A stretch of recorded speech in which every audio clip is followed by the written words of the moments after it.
Fala, forasteiro! Todos muito bem-vindos a mais um O Velho Cast. Eu sou o Docena. E eu sou o Thiago. Já se inscreve no canal, deixe seu like e ative o sininho de notificações. Hoje estamos aqui com o nosso convidado especial, Paulo Cambrucci. Ele que é advogado, tipster e natural aqui da nossa terra. Seja bem-vindo, Paulo. Obrigado. Uma boa noite para vocês. Nós já havíamos nos cumprimentado, mas reforço uma boa noite para toda a equipe também. Boa noite para quem está nos ouvindo, assistindo. É um prazer o convite recebido. Fico muito feliz, né? Foi uma surpresa para mim a mensagem recebida. E para mim é um grande prazer estar compartilhando aqui um momento com vocês. Poder trazer um pouco sobre a minha história, poder passar algo positivo para quem for nos assistir e sempre acrescentar algo na vida das pessoas, né? Então, tenho alguns conhecimentos específicos e a gente vai estar abordando isso hoje aqui. Legal, Paulo. Muito obrigado mesmo por aceitar vir aqui falar com a gente. Eu gostaria que você falasse um pouco sobre a tua vida pessoal, desde quando você lembra, igual você comentou comigo off antes. Desde quando você lembra, o que você tinha sonhos lá atrás, o que se tornou realidade, o que você, depois de um certo período, mudou planos, o que também deu certo, o que nem não deu tão certo. Se puder dar uma resumida, assim, legal pra gente. Sim, um prazer. Eu me recordo de ter crescido com... Eu sou o caçula, né? De 3 filhos. Sou nascido e criado aqui no município de Capitão. Me ausentei durante os meus 28 anos de vida até então. Durante o período de 1 ano eu residi em Barracão. Eu vou contar especificamente esse período. E teve um período de mais ou menos 10 meses que eu também residi na cidade de Cascavel. No tempo que eu estava cursando a graduação. Mas basicamente toda a minha vida é aqui no município de Capitão das Marques, em que hoje, né, já há algum tempo eu vinha fortalecendo esse pensamento. E hoje é certo que não saio do município. É uma cidade que eu gosto muito, que sempre me dei muito bem aqui e pretendo continuar, pretendo que os meus filhos permaneçam residindo aqui também, coloquem suas raízes aqui no município e permaneçam até o resto das suas vidas. Não sei se isso vai acontecer, pode ser que não aconteça, mas é uma cidade que não há o que reclamar, tem muitas coisas evoluindo, inclusive o que vocês estão fazendo aqui é algo muito positivo para o município, é bacana. Tem muitas pessoas que podem vir aqui acrescentar, né, com suas histórias, né, contar sobre assuntos. E às vezes é o estalo para outras pessoas que vão ouvir, vão assistir o programa e vão ver que aquilo ali também faz sentido para a vida delas, né?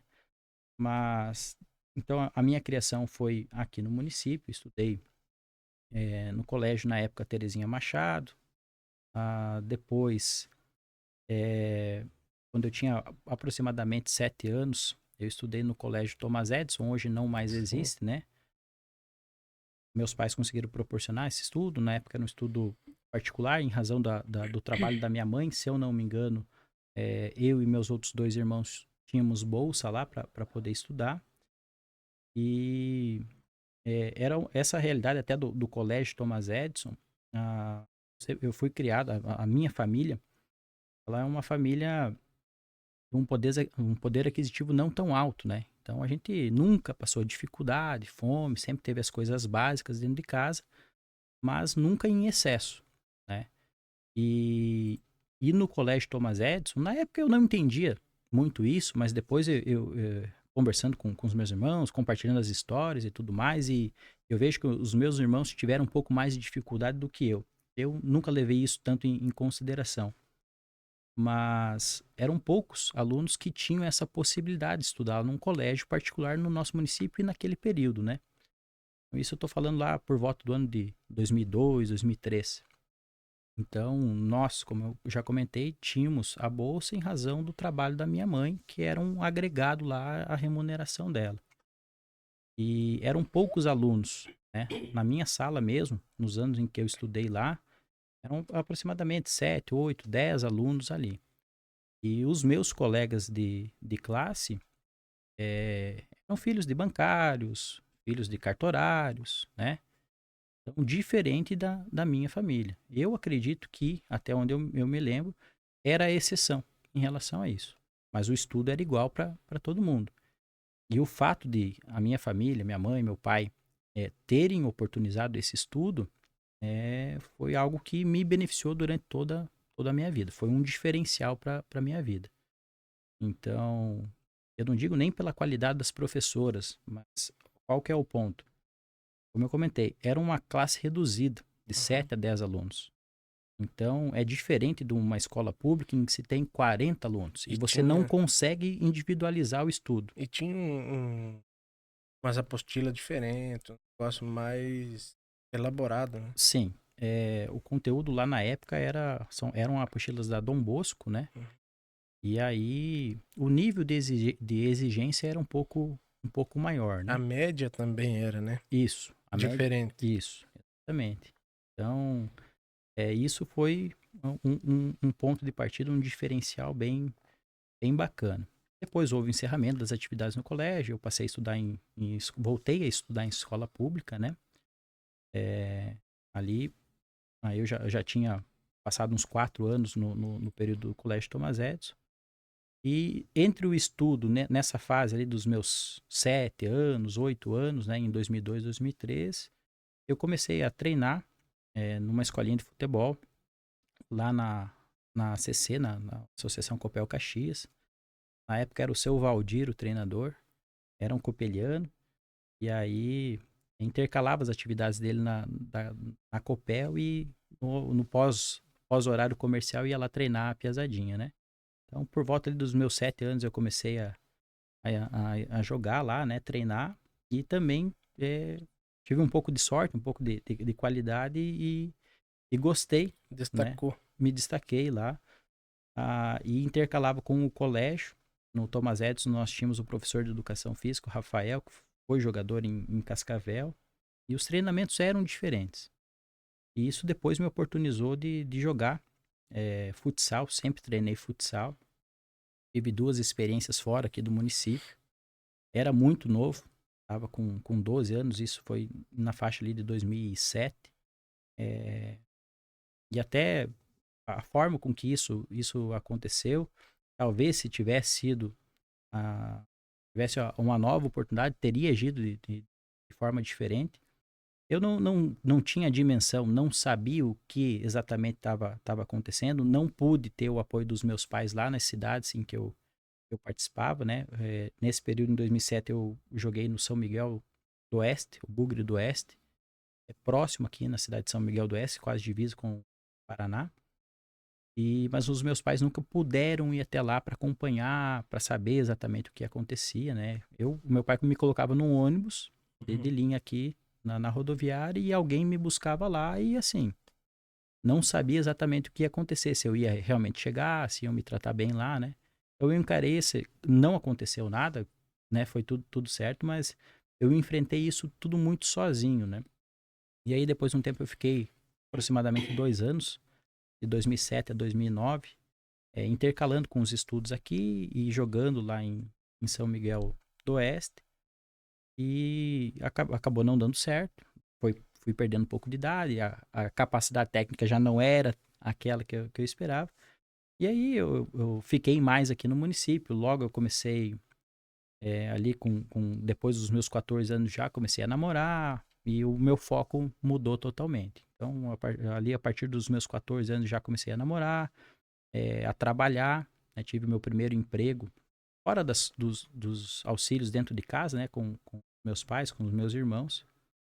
E a minha vida foi tomando já mais um rumo profissional e a questão de constituir família, né? Então, a minha primeira namorada é a minha atual esposa. Raríssimo. Isso é difícil, né? É difícil. Temos uma filha já que vai completar 5 anos agora em dezembro e ontem, na verdade, descobrimos que vamos ter mais um filho a caminho. Isso bem bacana, alegrou. Parabéns. Em Que que pese, beleza, em que parabéns. pese eu seja, obrigado, em que pese eu seja o caçula lá de casa, e eu fui o primeiro a ter filhos, depois o meu irmão, 6 meses depois do nascimento da minha filha, da Natália, o Pedro nasceu. Mas eu que ensinei eles É, o caminho. A minha irmã, que é a mais velha, ainda não, mas o tempo certo as coisas vão acontecer. E aí, ali, voltando à situação do trabalho, né, da minha trajetória, com 14 anos, já com 15 anos completos, eu acredito que tenha acontecido ali em setembro de 2010, eu iniciei a trabalhar, né, solicitei isso, pela legislação trabalhista nem era possível, né, pela idade, só através de jovem aprendiz e tudo mais, mas tinha a vontade de eu trabalhar e a empresa também precisava. Eu comecei a trabalhar como vendedor no material de construção. Quando eu completei 16 anos, que aí podia ter a assinatura em carteira, eu fui registrado, permaneci mais um tempo na empresa. E aí, em 2011, 2012, surgiu uma proposta de emprego para minha mãe. se tu quiser falar o nome das empresas, pode ficar à vontade. Tranquilo. Aí surgiu a oportunidade desse emprego para minha genitora, para minha mãe. Nós fomos morar em Barracão durante o período de um ano. E aí eu estava na formação do ensino médio. Isso foi em 2012. Permaneci ali por aproximadamente um ano. E lá eu conheci os novos amigos, né?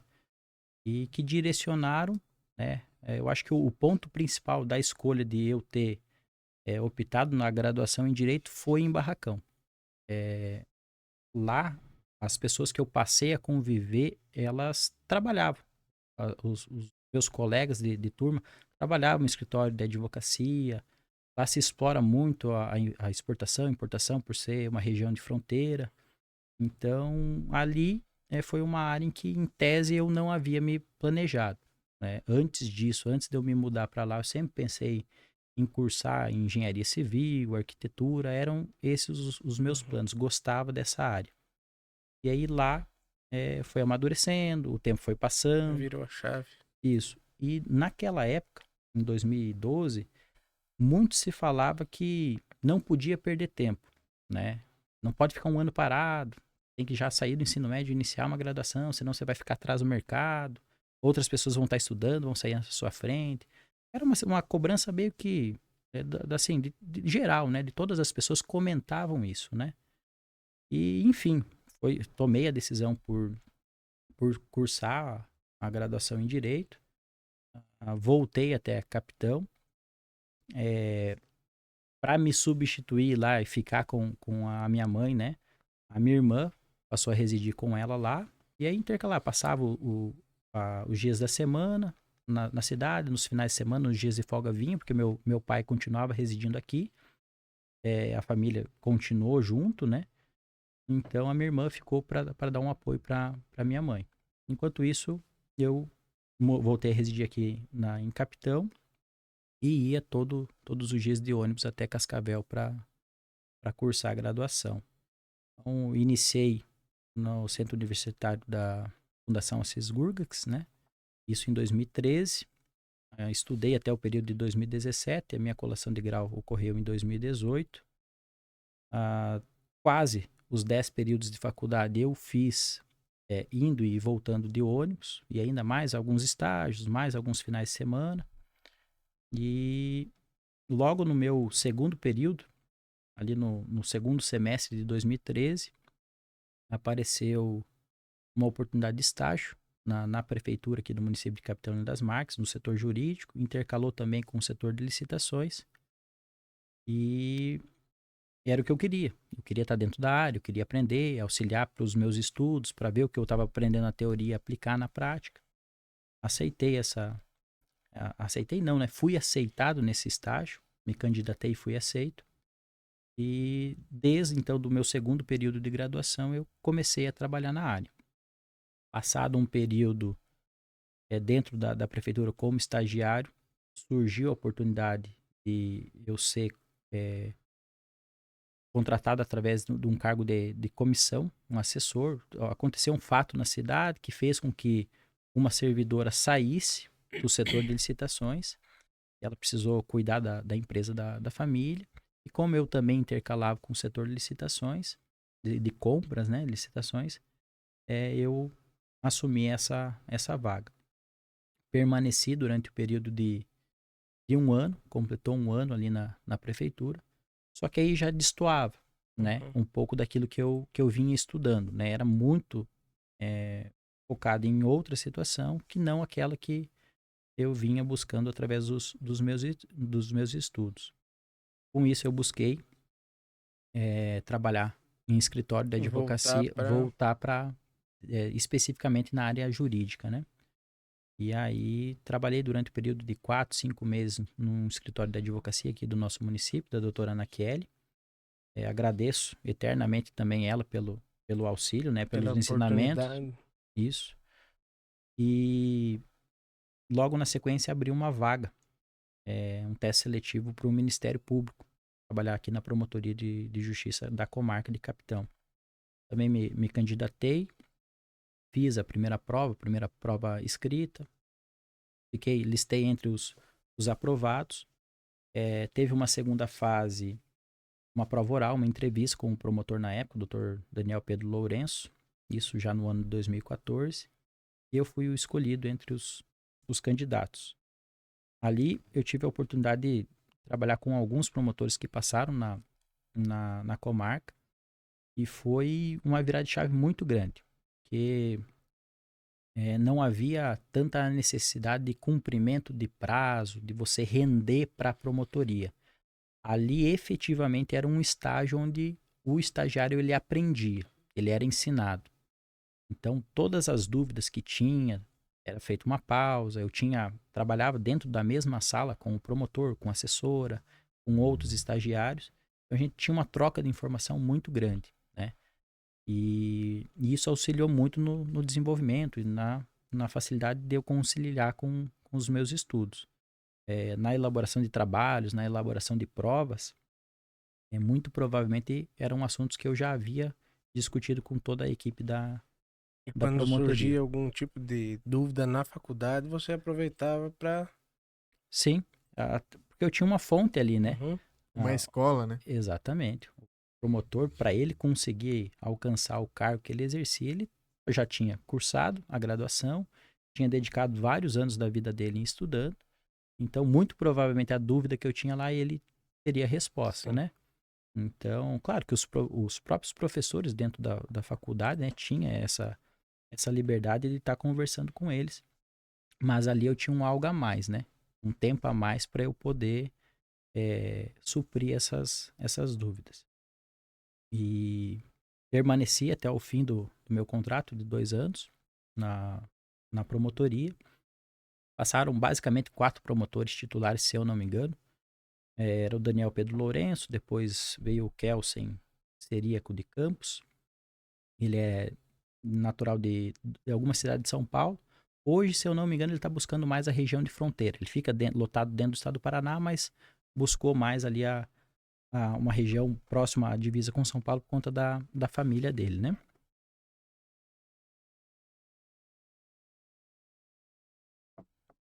Depois veio o doutor Alexandro, que era catarinense, e também ele já optou por descer, buscar a fronteira aqui do Paraná com Santa Catarina.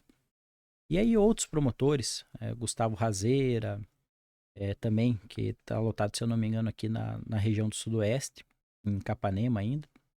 Eram promotores que passaram e contribuíram muito na minha vida profissional. Encerrando o meu contrato com a promotoria, eu fiquei cerca de uma semana em casa e fui trabalhar no gabinete do juiz, também aqui na comarca. Não era remunerado, né? Os outros meus serviços tinham sido remunerados, mas como eu ia ficar parado e em casa, muito provavelmente eu ia desvirtuar o meu tempo, né? Não usar só para os estudos, eu estava já chegando numa reta final da graduação. Conversei com a equipe, vi se era possível eu estagiar, né? Mesmo que de forma gratuita ali no gabinete. E também foi algo que me auxiliou, né? de todas as áreas mais fáceis, mais imagináveis aqui na função do direito, eu só não passei na delegacia de capitão, que era justamente quando eu estudava, estava cursando, eu iniciei a faculdade de Direito, eu falei, não, vou me formar, vou focar na área de concurso, quero ser delegado. E foi justamente a área que eu não passei, não fiz um estágio específico lá na delegacia. Ali com o juiz você ficou quanto tempo? Com o juiz eu fiquei aproximadamente uns 6 meses, né? Aí trabalhava meio período, acompanhava as decisões, as sentenças, fazia as peças, havia correção, né? Conversava sobre os casos, entendia para fazer o julgamento, né? E aí, se tivesse de acordo, ele protocolava, ele quem assinava, ele quem fazia as correções, tudo certinho. Antes você comentou que tem intenção de perdurar aqui em Capitão. Você tem intenção de galgar, tentar uma vaga de promotor ou juiz posteriormente ou não? No período em que eu estive trabalhando na promotoria, eu tive muito apoio em relação a isso. Só que eu escutava as histórias deles. O Kelsen foi um dos promotores que, durante esses meus 2 anos de vínculo ali, foi com ele que eu mais permaneci. Então, e ele sempre contava sobre a dificuldade que ele teve para conseguir aquela vaga. Ah, estudei 9 anos, durante 14 horas por dia. E é verdade que eles ficam um período e são convidados a trocar? Ou... As vagas, né, de promotor de juiz, eles têm as promoções de comarcas, né? Entendi. Então, aqui a gente está numa entrância inicial, né? É uma comarca pequena.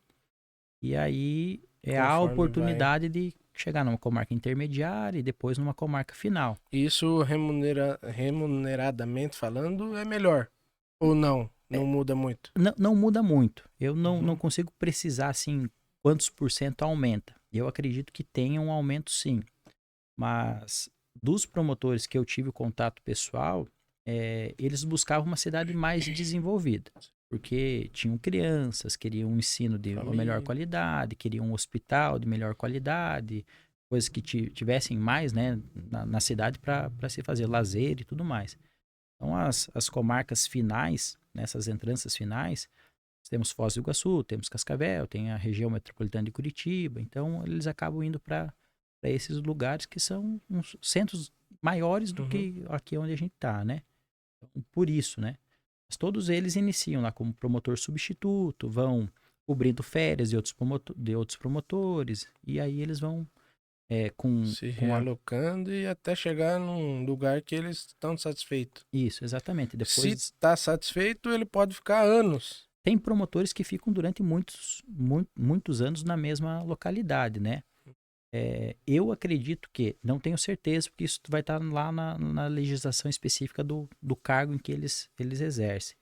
Mas eu acredito que chegando na comarca final, na entrância final, não há necessidade de você se inscrever numa outra comarca, né? Então, até mesmo aqui, na comarca de capitão, numa entrância inicial, você se inscreve, você se candidata para outras localidades. E aí são 2 tipos da inscrição de possibilidade de promoção, né? Então, por antiguidade ou pelo número de processos, pelo número de despacho, pelo número de procedimentos administrativos que você rendeu, isso faz com que você ganhe colocações. Então, mas não necessariamente eles precisam se inscrever. Isso é algo particular deles. Então, é muito relativo. Tem promotores, juízes que ficam durante o período de 6 meses, 1 ano, 2 anos e depois Mas promove. não existe assim de chegar um negócio para eles e falar, vocês estão transferidos. Eu acredito que tem em casos específicos, né? Aconteceu algum problema em relação a alguma ação que eles tiveram que cuidar, e aí há necessidade, até por questão de segurança, né? Promotor e juiz são pessoas extremamente importantes para a cidade, né?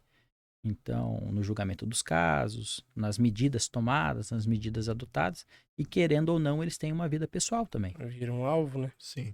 E o envolvimento com outros, acaba criando amizade com pessoas, aí essa pessoa Às vezes tem um caso a ser julgado, eles têm que se declarar suspeito, eles não podem julgar aquele caso, aí esse processo precisa passar para um outro juiz, que não ele, né, para julgar. Então, se ele fica muito tempo numa mesma cidade, as chances dele ter mais vínculo, mais casos em que ele vai ter que se declarar suspeito também vão aumentando, né? Então, eu acredito que por isso eles não permaneçam durante muito tempo na mesma localidade. Entendi. Né? Legal. E É. após esse período de estágio no gabinete, aí eu recebi uma proposta de já trabalhar na função, né? Então, fui até Cascavel, foi o período que eu morei ali, aproximadamente 10 meses em Cascavel. Comecei a trabalhar como analista de processos lá na Unimed de Cascavel. E também foi uma virada de chave financeira para mim. Na época eu buscava já sair da casa dos meus pais, construir as minhas coisas junto com a minha noiva na época, Na Unimed, na parte jurídica. na parte jurídica. A função era de analista de processo. A gente recebia muita demanda administrativa em relação às solicitações, né, de atendimento. Às vezes o atendimento era negado, as partes elas queriam entender o porquê da negativa do procedimento. E aí elas entravam com reclamações na Agência Nacional de Saúde ou ingressavam com uma ação judicial. E aí tinha um setor que analisava de forma inicial todas essas demandas e dava essa resposta para a agência ou estruturava, reunia toda a documentação e depois passava para os advogados, né, da Unimed para dar continuidade no trabalho, na demanda judicial. Então, ali foi algo que também, né, me desenvolvi muito. Uma nova experiência, né? Uma nova experiência. E ali a Unimed é uma cooperativa extremamente grande. Eu acredito que contava com cerca de 300 colaboradores, né, 300 funcionários. Então haviam muitos setores, todos eles interligados. E além do trabalho em si, né, do departamento jurídico, do assunto jurídico, eu pude ver, ainda novo, né, eu não estava formado ainda, o gerenciamento de uma empresa, né, de uma empresa grande, como funcionava, tinha os cargos, tinha os superiores, e era uma escada, né.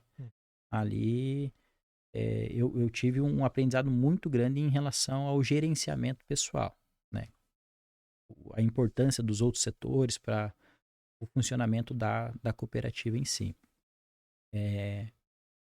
Mas era uma área de atuação muito, muito delicada. Envolvia saúde.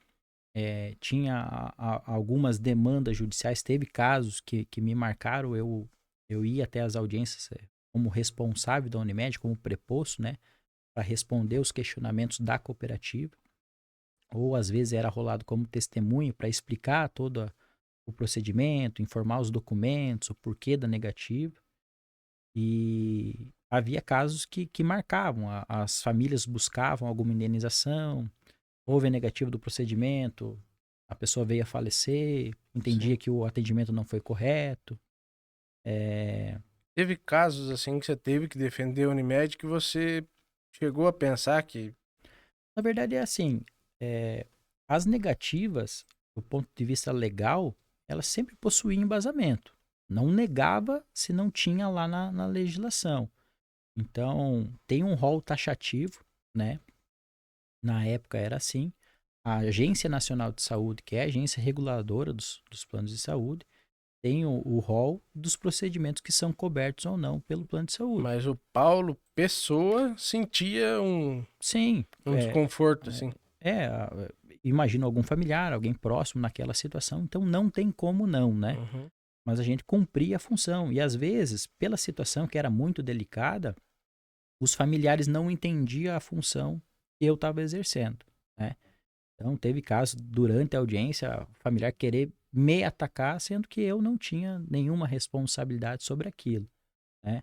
Então, sem julgar o mérito, se estava certo ou não a negativa, ou o que for, né? Mas era uma situação que eu falava, não, isso aqui para mim não é o que eu quero, não é a área, né? Então, mas Porque nessa situação da Unimed, sempre foi uma área em que eu não me imaginava exercendo. Não se sentia confortável. Um assunto, direito médico, direito de saúde, não era aquilo que eu imaginava, né? Tanto é que a minha especialização posterior é algo que não guarda relação com isso. E aí, ali, na Unimed, eu fiquei, durante esse período, foi a virada de chave para eu conseguir abrir o meu escritório aqui no município, onde, em questão de remuneração, nessa fase de graduação, foi onde eu tive o meu maior salário, né? Então, tinha os meus gastos por residir no município de Cascavel, com questão de locação de residência, mercado, transporte, que é tudo um pouco mais longe comparado ao nosso município. Mas mesmo assim, lá eu consegui fazer um pé de meia. E a questão até antes de ir para lá, eu havia noivado pouco tempo, e o meu objetivo era constituir a minha família aqui, né? A minha esposa tinha suas coisas aqui no município, a família dela também está alocada aqui, os meus familiares também. Então o objetivo era algo temporário lá. Ela gosta também daqui. Sim. Chegou a morar um tempo em Cascavel, mas depois retornou e prefere aqui. Prefere aqui. Teve a experiência lá e... A gente está habituado, né? Com a situação aqui de não enfrentar trânsito. Eu sou apaixonado por Capitão.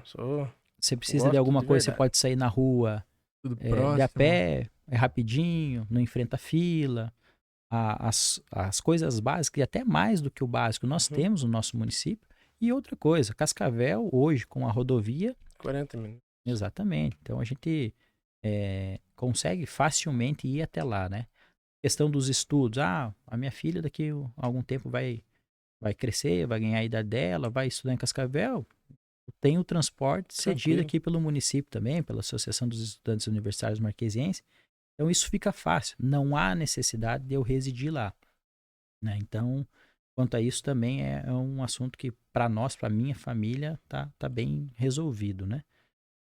E o município também. Ele vai crescendo, vai desenvolvendo, vai tentando trazer coisas diferentes que, eventualmente, é uma necessidade da população, né? Então, não tinha essa necessidade. Sempre foi algo temporário. O período que eu fiquei lá foi extremamente gratificante, bom.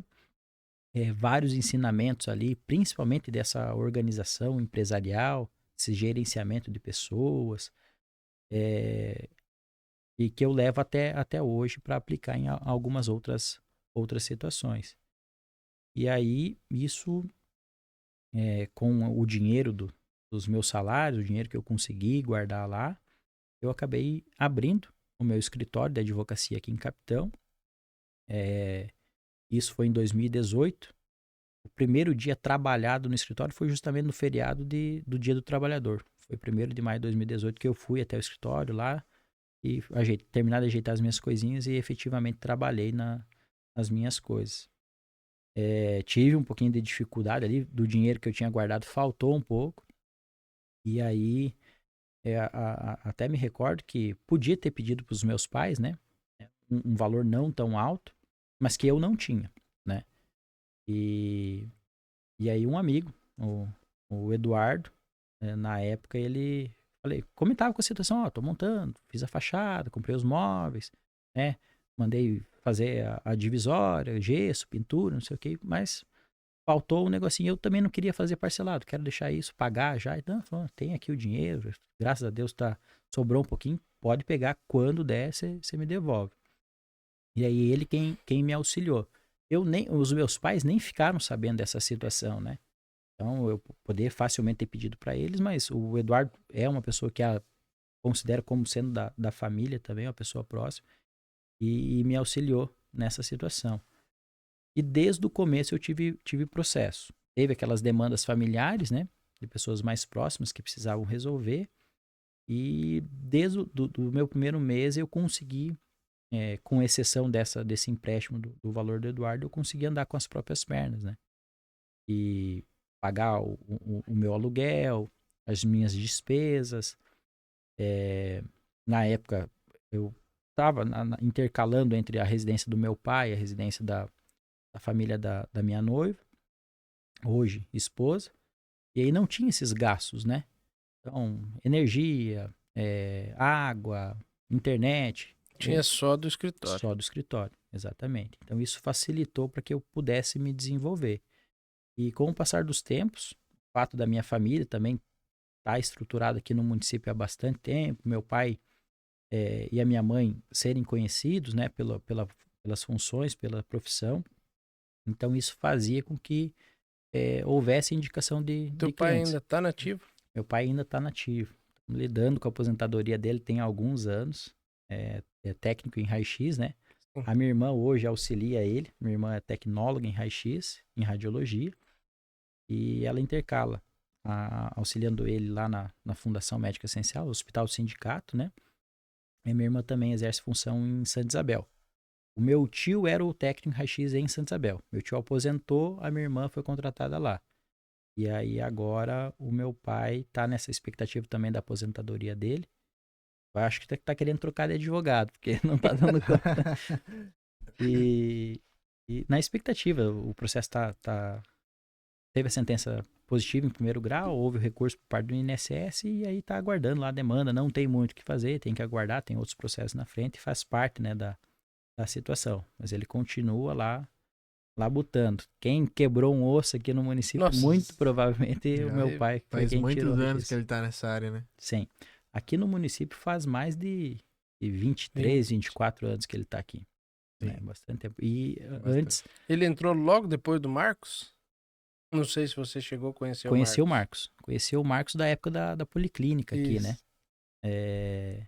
Eu era muito pequeno também, mas eu me recordo. E eu encontrei o Marcos, eu acredito que foi em 2016. Ele não me reconheceu, mas eu reconheci ele. E Tu sabe que ele já faleceu, né? não sabia, Sim. não sabia. Foi encontrado desacordado em casa. E Parece que foi infarto. uma das situações, essa situação que eu encontrei ele, eu tava dirigindo na rodovia, tava no hotel da minha sogra e voltando para casa. E aí ele tinha caído de moto ali na região da Copavel e tava com roupa de couro toda preta, Uhum. um dia chuvoso, mais ou menos como hoje. E eu não vi ele, eu só vi quando tava em cima, mas não, ele no meio da pista eu quase atropelei ele. Aí eu parei e vi que a moto dele tava na lateral, pedi se ele precisava de ajuda. A minha esposa vinha com outro carro atrás, também parou ali. E a gente orientou ele. Logo que a cerealista do Gemelli foi construída, e a gente auxiliou ele ali para que a moto ficasse, ele não ficasse na rodovia e chamar o SAMU, o Ele tava policiamento. meio desorientado. Sim. Eu não sei pela situação da queda, que eu vi que ele caiu Uhum. ali na lateral da rodovia. Mas foi a última vez que eu tinha visto ele. Não sabia dessa situação em relação ao falecimento. Sim. Eu acho que o meu pai e o Marcos, eles chegaram a trabalhar juntos, né? Eu não sei se o Marcos trabalhava antes do meu pai ou, né, depois intercalaram essa situação. O Zezinho chegou a trabalhar também, né? O Zezinho, sim. É também próximo da família. E mais novo e aposentado. Se Sim. aposentou antes do que meu pai, porque ele exerceu somente essa função, né? E tinha uma documentação mais fácil de comprovar a situação. O Zezinho recentemente fez uma viagem com a minha irmã. Ele acho que padrinho de batismo, alguma coisa da minha irmã também. Uma baita pessoa, um baita cara. Gente fina demais. Também é. Fina demais. E essa situação de todas as pessoas aqui, que os nomes comentados, são pessoas que eu conheço, né? Uhum. Tive a convivência. E isso fez com que o escritório, ele também se desenvolvesse. E eu tive muita facilidade em relação a essa situação. E isso eu estava com 22, 23 anos. Tinha um pouco de discriminação pela idade e por exercer a função de E porque santo de advogado. casa não faz milagre. Também, né? também. Então, por mais que a gente sempre teve A gente tem que os nossos provar méritos, por A mais B, que daí sim, ó. Começa o reconhecimento, tudo fica diferente. Eu tenho uma opinião que as coisas a gente deve buscar no nosso município. Claro que não necessariamente, né? Mas o trabalho que vocês estão desempenhando agora com esse podcast aqui no município, a gente não precisa buscar em outras localidades para mostrar a opinião, para conversar sobre assuntos em Boa Vista, em Cascavel e por aí vai. Mas há as pessoas que, às vezes, sentem essa necessidade. E, às vezes, na minha função de advogado, realmente, pode ser que aqui no município não tenha o advogado especialista naquela situação do teu caso. Sim. E aí é normal. Mas haver esse julgamento de que, porque é de Capitão, porque é de uma cidade pequena, não Porque tem é a mais novo. competência, aí esse não é a resposta correta, né? E aí era muito mais comum, quando eu iniciei a advogar, e houvesse essa busca em cidades maiores. Ah, porque eu tenho um advogado de Cascavel. Não muda nada. Aonde o escritório dele está localizado, a questão de competência técnica para sua demanda, né? Mas eu tive uma relutância, assim, uma dificuldade em relação à minha idade e à função que eu exercia. Então, às vezes era a situação de algum familiar preso aqui no município, depois havia o encontro pessoal, chegava no escritório, ah, mas você que é o advogado e tal. E nunca, assim, por mais que eu teve esse preconceito, eu nunca tive problema, porque no decorrer da ação demonstrava que eu fui capacitado pelo meu estudo na graduação, pelo fato de eu ter sido aprovado no exame de ordem. Então, ali há uma peneira muito grande, né? E sempre me senti apto para todas as demandas que eu aceitava, ter a capacidade em resolver o problema ou diminuir o problema para os meus clientes, né? Teve êxito logo no exame da ordem? Sim, o exame da ordem eu fiz ainda no 9º período de faculdade. Ali é liberado você fazer e, caso aprovado, isso já vale para depois, né? Você pode fazer desde o 1º período. Você pode se inscrever, mas isso não te aproveita lá. Vale. A partir do 9º período, se você for aprovado, aí já vale para depois do término da graduação. Então, Já saiu da faculdade aprovado já. sim, sim. A primeira fase ela é composta de 80 questões, né? De várias áreas do direito. Você tem que acertar 40 mais 1, né? 50% mais 1. Eu tive 61% das 80 questões, eu acertei. E depois a segunda fase é uma peça, né? De determinada área. São disponibilizadas a área civil, área de direito tributário, direito penal. Hoje, qual que é o teu foco? Eu tenho especialização em direito penal e processual penal. Essa é a minha Certo. pós-graduação.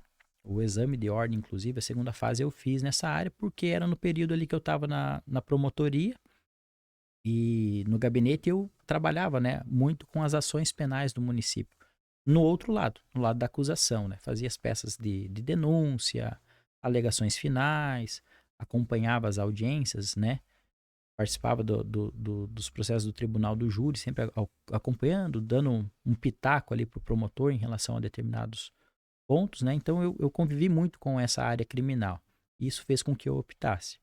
E até aquela intenção, né, de ser delegado, de trabalhar na área, né? Teve um período de faculdade que eu pensava nisso. E aí eu acabei optando por essa área. Essa é a minha especialização, é onde eu tenho, me sinto mais capacitado para atuar, me sinto melhor em atuar. Mas dentro do nosso município nós trabalhamos com outras demandas também do ramo de direito de família, ações de divórcio, ações de guarda e por aí vai. No teu escritório hoje tem alguém que te auxilia? Sim, sim. Hoje o escritório ele tem o auxílio da doutora Ana. Ela também foi uma pessoa que, no período ali de promotoria, o marido dela trabalhou comigo na época de promotoria. Aí depois que eu já havia saído da promotoria, ele conheceu ela, iniciou o relacionamento, casaram. E depois ela também optou pelo curso de Direito. Ele não era formado na área, fez o curso de Direito.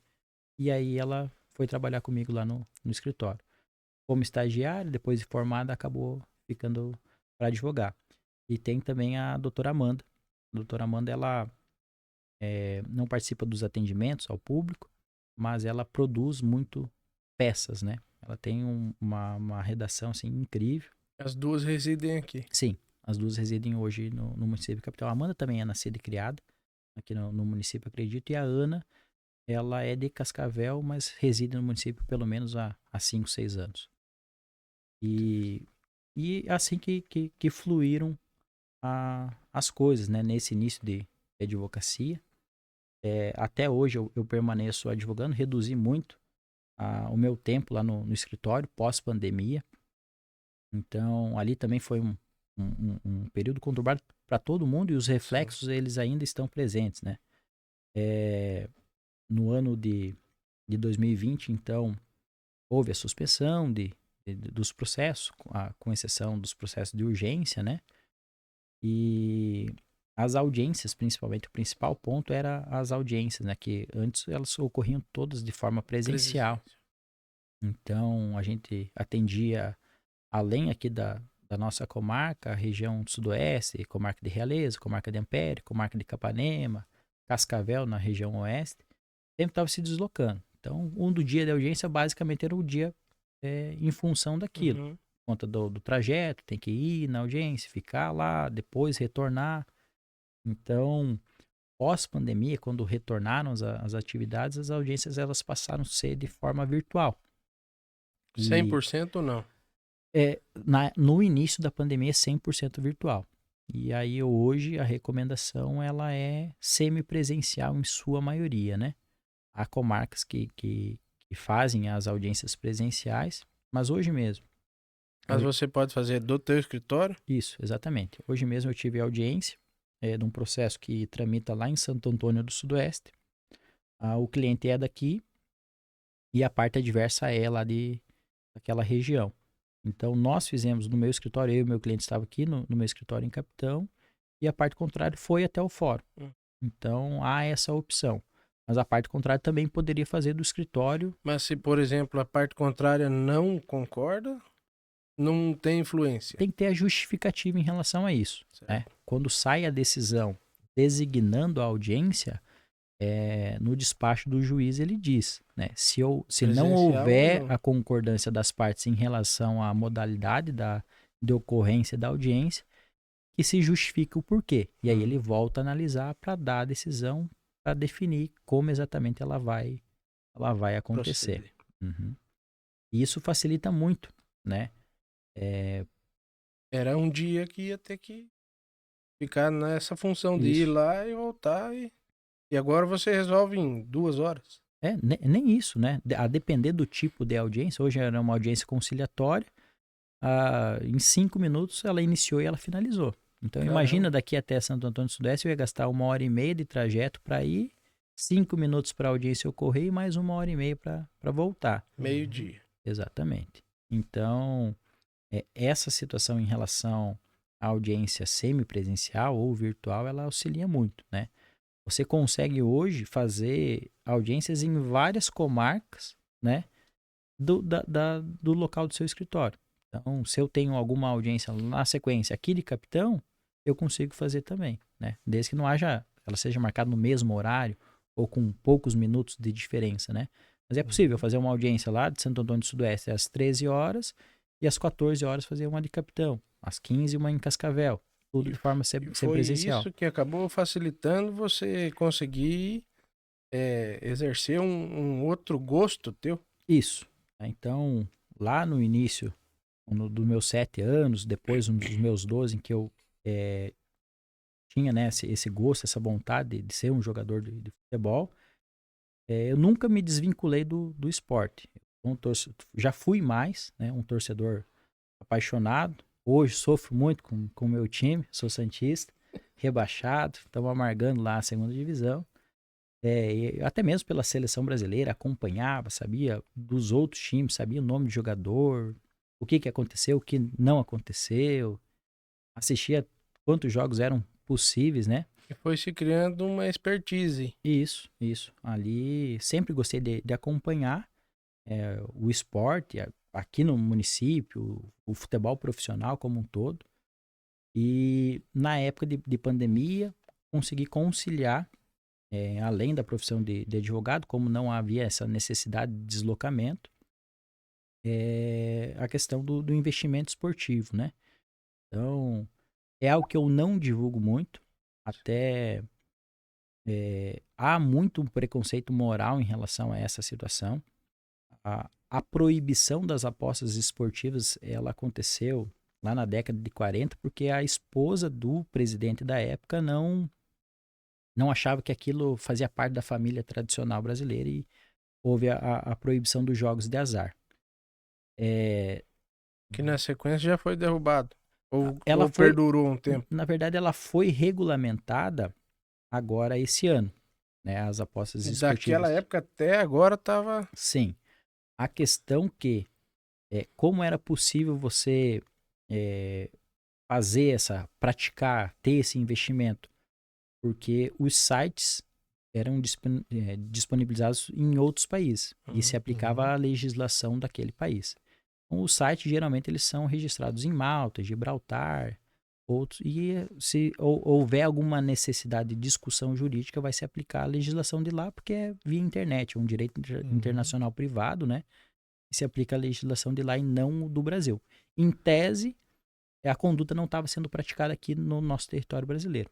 Ela era lá.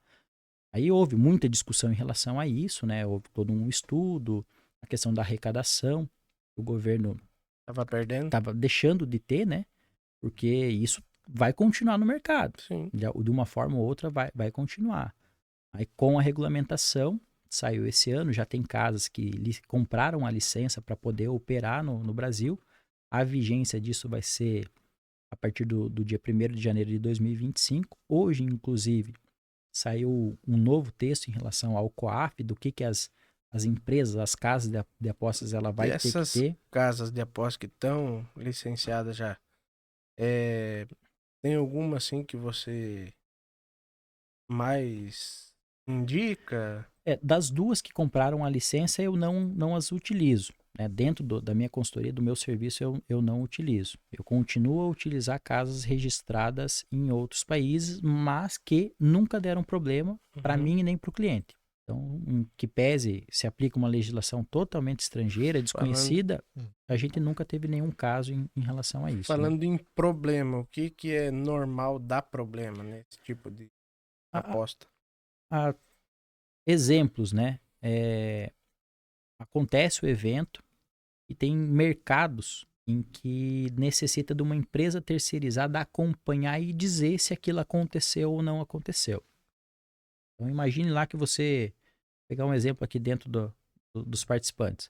O Thiago está jogando a partida de futebol lá pela seleção brasileira e você disse que o Thiago, durante os 90 minutos de jogo, ele ia ter pelo menos 50 passes. Isso a casa de aposta coloca como uma intenção. Mercado, isso. Dizendo lá, o Thiago ele vai dar mais do que 50 passes ou menos do que 50 passes.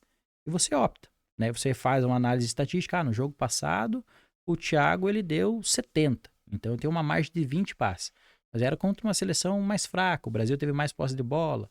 E por aí vai. Essas informações, por exemplo, do jogo passado, que o Thiago deu 70 passes, aonde que o apostador procura se inteirar desses dados? Então tem vários aplicativos que fornecem essa informação, né?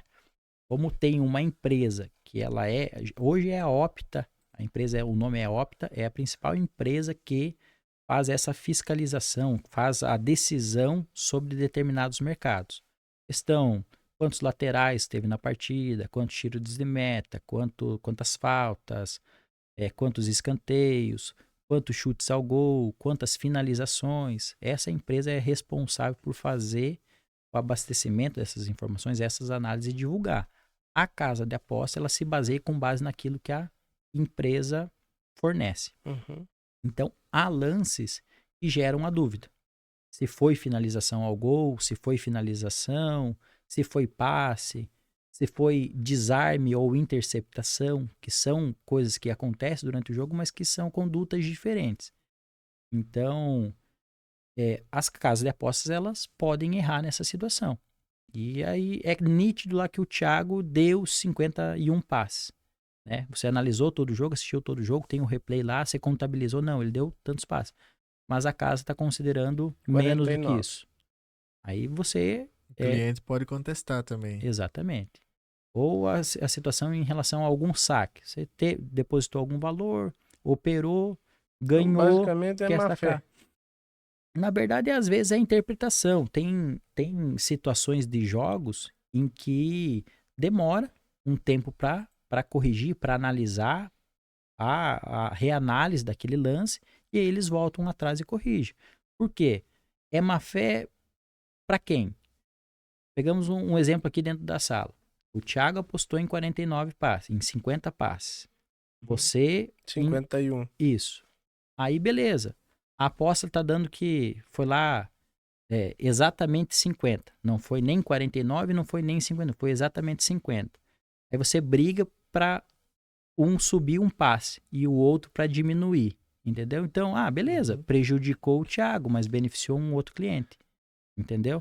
No caso, essa Opta, ela é a mais assertiva possível. Na verdade, ela é empresa, não é que ela é assertiva, ela não pode errar, porque o evento aconteceu, vai ter uma revisão. Então, ela é a empresa responsável exclusivamente por fazer. ela. Não, tem outras empresas que também atuam, mas a maioria das empresas, Optam por ela. Isso, exatamente. Exatamente.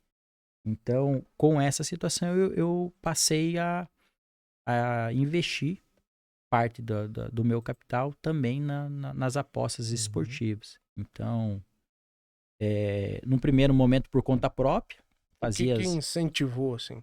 Na verdade... O teu gosto. Isso. Já gostava do futebol desde criança?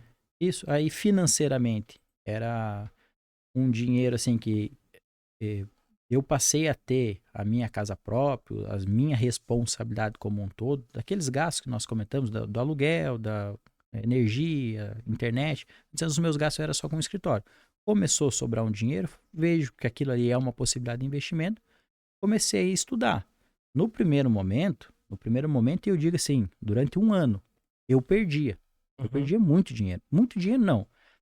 Muito relativo àquilo que eu possuía, mas não que me fazia falta. Sim. Eu não deixava de pagar uma conta para... Não chegou a prejudicar a tua família? Com certeza não, né? Então, pela base que eu tive, pelo suporte que eu tive, nunca escondi isso de ninguém lá de casa. Falava, investi lá R$50, né? Depositava um dinheiro que tinha me sobrado, e aí eu fazia as análises ou apostava por conta própria, pegava os favoritos naquela época.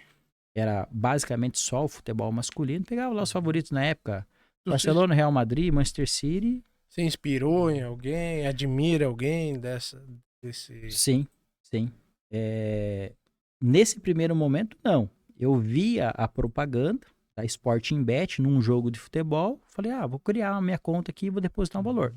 E aí fazia múltiplas, uns negócios aleatórios, visando o retorno. Mas um evento que é muito difícil de acontecer. Selecionava 20 jogos e você tinha que cravar a vitória ou derrota dos 20 times. Então, ali nesse primeiro momento, era aquilo. Depositava R$50, perdia, aí passava uns 3 meses, sobrava mais uns R$50, ia lá e depositava e aí. Eu falava, não, mas eu vejo... Eu comecei a pesquisar. Apostas esportivas, livro, e-book, alguma coisa. O primeiro site que apareceu, a primeira informação que apareceu para mim, foi da empresa Quero Apostar. O Thiago Pessoa, o famoso Tiquinho, foi o primeiro link que apareceu. Eu cliquei e vi lá. Ele tinha alguns livros, alguns e-books, ensinando passo a passo, coisas básicas. E o que me chamou a atenção é que ele também era graduado em Direito. Graduado em Direito, tinha sido aprovado o exame da ordem lá em Minas Gerais, ele é de lá. E deixou a função da área jurídica para trabalhar com isso. Ele era jogador de pôquer, gostava muito de tênis, né? E aí também tem mercados de vários outros esportes. E ele criou o Quero Apostar, depois teve contratações de outros funcionários, de outros tipsters, né? Especialistas em cada área. E foi aquilo que me chamou a atenção. Aí eu comprei o primeiro livro dele, aí teve o segundo livro, comprei e fui estudando e buscando mais informações. E ali já havia uma produção de conteúdo de forma gratuita muito grande em relação a isso. Fui estudando, né? Lendo, analisando o jogo, tendo uma outra percepção em relação ao jogo. E aí eu comecei a ver as melhores oportunidades. Ali foi uma virada de chave muito grande. Saiu daquele aposta em 20 times. Isso. Foi mais para aposta simples, num um único evento. Com valor um pouquinho maior, talvez? Isso. Isso foi aumentando de forma gradativa. É absurdo o tanto de informação, o tanto de dados que eu ainda guardo, né? Isso eu tô falando na época que eu iniciei a primeiro depósito, lá pelo ano de 2018. Mas eu coloquei R$50 e fiquei 2 anos sem. E depois, ali em 2020, com a pandemia, que eu passei a me dedicar um pouco mais. Na pandemia, os jogos ficaram paralisados também. Quando retornou, retornou com oportunidades. Por quê? O período de isolamento da pandemia, havia equipes que estavam lá com vários jogadores contaminados e tinha que pegar jogadores da base, e isso influencia. Às Sim. vezes, o mercado da casa de aposta, o precificador da casa de aposta, não tinha essa informação. Então, você buscava essa informação e sabia, o time lá viajou com o número mínimo de jogadores. Né? São 7 jogadores que podem iniciar um futebol de 11. Então, o time só está com aquilo, não tem reserva. Aí você sabia dessa informação, coletava essa informação. Você apostava contra. Exatamente. E aí eu passei a acompanhar mais, sempre quando você gira o site lá, tem todos os jogos acontecendo, os placares. E o que me chamou a atenção eram as várias goleadas que ocorriam no futebol feminino.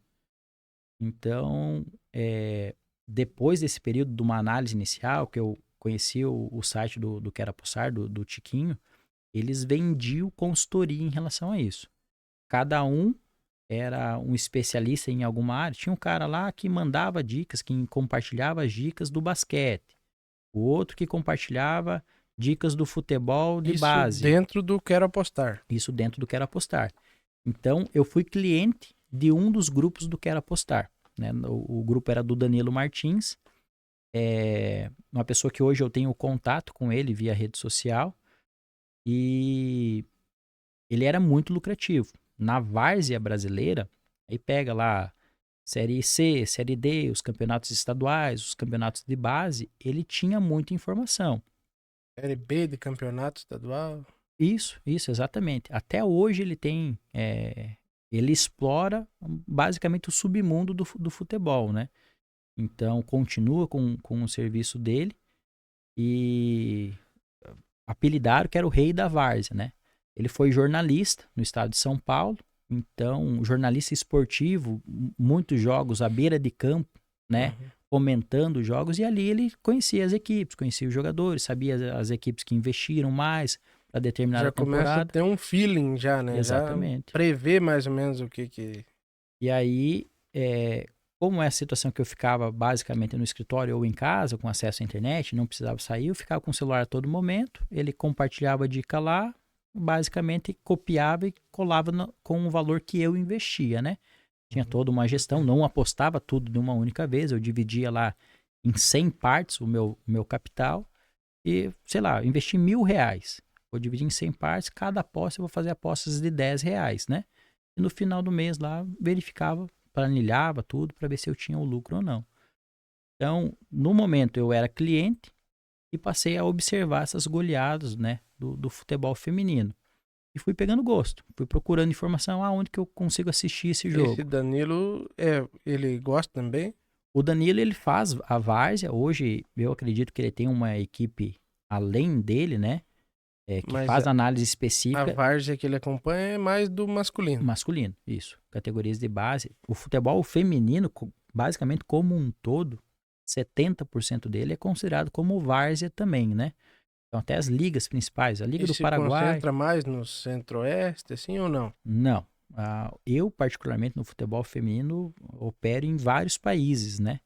Então, e dentro dos países, há várias ligas, né? Primeira, segunda, terceira divisão, campeonatos estaduais, por aí vai. O feminino, ele segue mais ou menos o mesmo padrão, né? O masculino, ele oscila muito mais, né? Isso.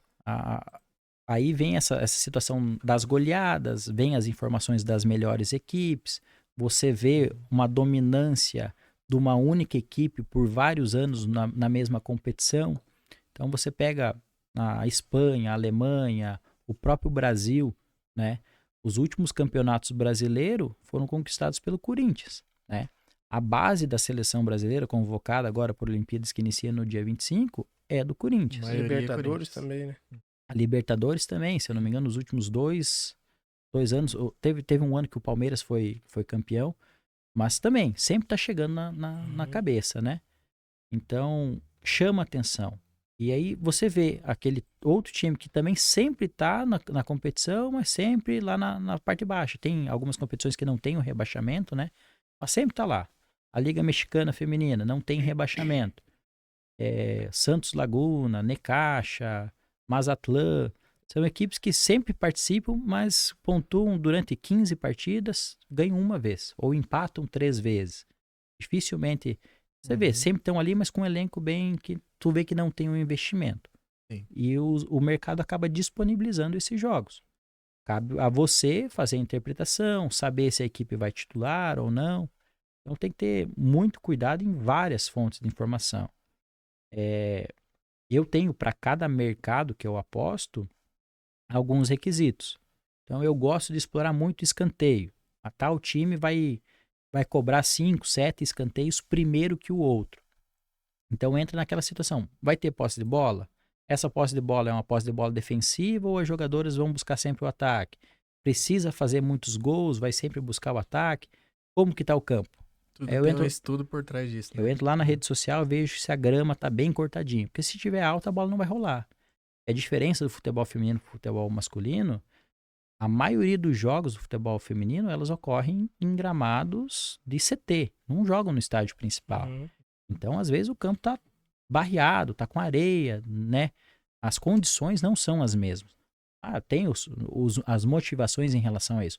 O futebol feminino não lota um estádio, não gera receita Tu para o público coleta essa informação em rede social. em vários locais. É um trabalho muito manual, Sim. né? Então, hoje eu tenho uma empresa, né? De consultoria em investimento esportivo, em apostas esportivas. Tem alguém que já trabalha contigo nessa Sim. empresa? Sim. Eu passei por outras empresas antes de ter a minha própria empresa. Você prestou serviço em outras. Isso, exatamente. Então, eu comecei a... Chegou a trabalhar na Quero Apostar, não? Não. Tive várias conversas com o Danilo, né, que foi o primeiro grupo a eu seguir, que eu fui cliente.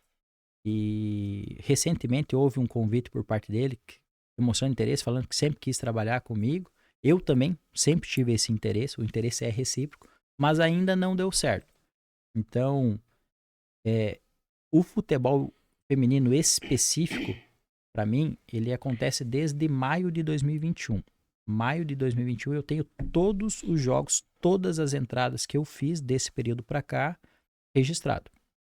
Então, eu tenho uma planilha dizendo tal dia, tal competição, o time era tal, contra time tal, o que eu fiz nesse jogo? Eu peguei lá que o time ia vencer por 3 ou mais gols de diferença. Eu peguei escanteio desse time. Quanto que eu investi? Eu investi 0,5%, 1%. Nessas tuas planilhas você tem o cálculo de assertividade? Sim. A porcentagem? O cálculo de assertividade, quantos acertos eu tive, ele é algo que eu não levo em consideração. Por quê? É simplesmente se eu acertei ou eu errei.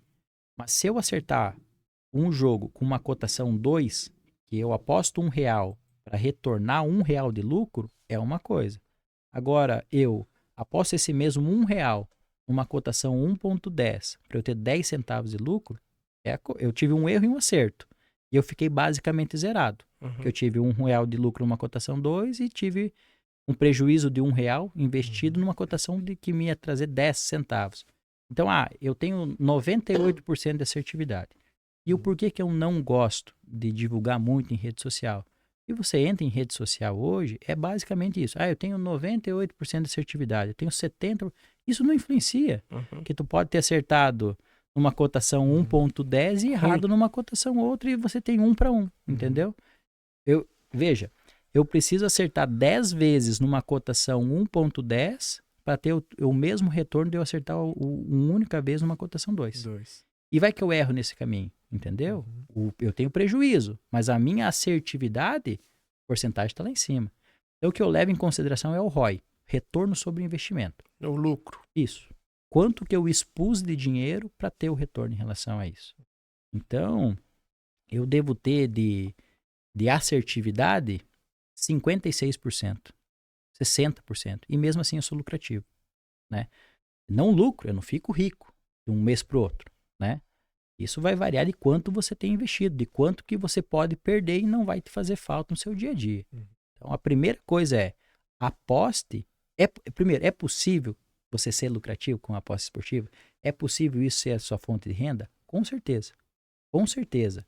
A questão é, primeiro ponto, Você aconselha criar um caixa separado para isso? é aquilo, você tem que disponibilizar um dinheiro que você possa perder e não vai te fazer falta. A aposta esportiva é um investimento de altíssimo risco, entendeu? E outra coisa, mexe muito com o psicológico. Mexe muito com o psicológico, porque tem dias que você ganha muito, tem dias que você perde muito. Isso eu estou falando em porcentagem. Ah, eu perdi 3% da minha banca num único dia. Eu ganhei 3% da minha banca num único dia. Então, se você, claro, for ver valores em relação a isso, é algo que vai te influenciar. Não, achei a mina de ouro, isso aqui eu só vou fazer isso, vou largar a minha função. Eu tô nessa pelo menos desde 2018. E eu até hoje não abandonei a função de advogado. Você já pensou em dar uma pausa na tua carreira para Sim, focar 100%? sim. É aquilo, eu tenho diminuído as minhas ações, as minhas demandas, porque hoje a minha maior fonte de renda é com o investimento esportivo. Então, toda a minha família sabe, desde o início, como era. No início, por parte do meu pai, da minha mãe, eu vi um pouco de relutância. O cara fez 5 anos de graduação em Direito, fez especialização, advoga, tá dando bem, por que que ele vai arriscar, né? E aí, o meu pai, né, falava, não, apostava em cavalo, sempre perdia. Pô, tava apostando errado, né? Então, por quê? Com base em que informação chegava? Tinha uma análise? Não, apostava porque falaram que era o melhor. Mas e aí, né? Sim. Não foi confirmar essas informações. E aí, no longo prazo, eu fui mostrando para eles. E aí, chegou algum momento que falava, ó, vamos sair para jantar. Não, pode deixar que eu pago. Tive um mês muito bom e tal. E fui mostrando isso efetivamente que estava dando certo. Tu se sente hoje mais realizado? Na verdade, é algo que eu gosto de fazer. Então, o meu amor pelo esporte continua. Em relação a advogar, eu venho tentando diminuir, porque advogar é resolver problema dos outros. Tem um ponto positivo que é muito gratificante quando você consegue resolver o problema dos outros. Então, eu tive, durante esse período, 6 anos já advogando, teve situações muito boa que eu mexe com você, que você fica extremamente feliz, né? Então, na área criminal, tinha lá um erro numa decisão que fazia com que a parte ficasse tivesse que cumprir mais 4 anos em regime fechado. A gente conseguiu constatar o erro, viu que um período não havia sido abatido, e aí houve a progressão de regime com base num recurso apresentado. Cara, de 4 anos que constava a informação que ela tinha que ficar presa, a gente conseguiu isso reduzir para 6 meses mais em regime fechado, depois ela saiu com tornozeleira eletrônica, mas já estava podendo fazer as coisas do dia a dia fora do estabelecimento prisional. Então você vê, cara, o pai do cliente feliz, a mãe do cliente feliz, várias injustiças, na verdade. Às vezes o filho. Isso, tem várias situações. É gratificante, é muito bom. Só que quem advoga, quem exerce essa função pela vida inteira, tem que tirar o chapéu. Porque é estressante, é muito estressante, é gratificante, dá um retorno financeiro bacana, se você se dedicar, se você se empenhar, se você for bom, mas você tem que ter um auxílio em relação a como lidar com essas situações. Então, eu não faria nada de errado em relação a nada de diferente em relação à minha vida profissional se eu pudesse voltar. Teria optado fazer novamente a graduação em Direito, advogado, da forma que foi. Mas hoje, fazendo um comparativo, a liberdade territorial eu tenho também. Para analisar os jogos eu preciso de um computador, de um celular. É a mesma coisa para eu advogar. Consigo fazer isso de qualquer canto que eu esteja. Mas o meu amor pelo esporte, ele ainda prevalece, né? Então é mais fácil. Porque o serviço, a consultoria em apostas esportivas, a análise depende só de mim, entendeu? No direito, comparado ao direito, se é um caso criminal, eu vou depender da postura da acusação, vou depender da decisão judicial, vou depender do que a testemunha depôs, do que foi a versão do E às interrogado. vezes cria-se um ambiente meio Sim, pesado, né? sim, com certeza. Então, eu tenho casos ainda muito importantes, de penas altíssimas, que o meu cliente pode vir a ser condenado, que demanda um estudo muito grande, demanda o meu tempo, o meu conhecimento, mas é algo que pesa para você. Você tem uma responsabilidade muito grande, diferente do investimento, que é algo mais leve. Eu sei que depende só de mim. Se eu fiz a análise encaixar, ok. Agora, se eu não deu certo, não bateu, a culpa é minha. Mas é mais tranquilo. Eu consigo analisar, ver onde eu errei e para dar uma opinião diferente, né? Qual que é a tua sugestão pra pessoa que tá iniciando sobre gestão de banca? Primeiro ponto é aquilo. Você disponibilizar como sendo sua banca aquilo que você pode perder. Como já falei, a aposta esportiva é algo de risco altíssimo. As chances de você perder e não saber gerir a sua banca são altas, principalmente no início. Então é aquilo. No primeiro ano, perdia, depositava. Até um ponto eu falei, não, é possível ganhar dinheiro? É. Como? Aonde que eu estou errando? O que que eu preciso melhorar? O que que eu preciso estudar? Então, hoje, se você não tem o tempo para fazer as próprias análises, tem vários grupos gratuitos que você não precisa despender nenhum valor que compartilha as entradas. Então, é possível seguir esses grupos e ter um retorno. E assim, o retorno que eu falo hoje, um grupo muito bom, ele vai entregar 10% ao mês, tá? Muito bom. Isso é fora da curva. E assim, não todo mês. Tem meses em que vai fechar negativo. Ele vai fechar -4, -5 no mês e depois ele volta a entregar mais 15. Ele vai ter uma média de Oscila. 90, 95, 100% em 12 meses no ano, né? Então, a questão da gestão de banca, geralmente ela é indicada pelo próprio serviço. Então, o meu serviço, hoje eu tenho, como eu comentei, eu já passei por outras 2 empresas antes de eu ter a minha própria empresa. Então, lá no ano de 2021, eu fui contratado pela TargetBet, que é uma empresa em Minas Gerais, que também, na época, tinha lá um especialista em basquete, um em FIFA, até os jogos virtuais, há competições, há campeonatos que disponibiliza, há mercados para isso. O outro que fazia o futebol brasileiro, o outro que fazia o futebol europeu, um outro tipster que fazia só o mercado de escanteios, e eu entrei para fazer o futebol feminino. Na Target eu fiquei conhecido por alguns clientes. Na época eu cheguei a ter mais do que 100, 150 clientes. E era pago uma mensalidade, um valor fixo lá, e esse valor era dividido comigo com a empresa. Da Target, eu fui para a empresa do Pablo Tipster. O Pablo, em relação à informação, é algo bem bacana. O Pablo, ele foi jogador do Internacional, nas categorias de base. É Otávio, né? O nome dele é Otávio Rotuno, mas ele usa a figura do Pablo Emílio Escobar como perfil de empresa, né? Mas daí fica alternando entre Pablo e Otávio.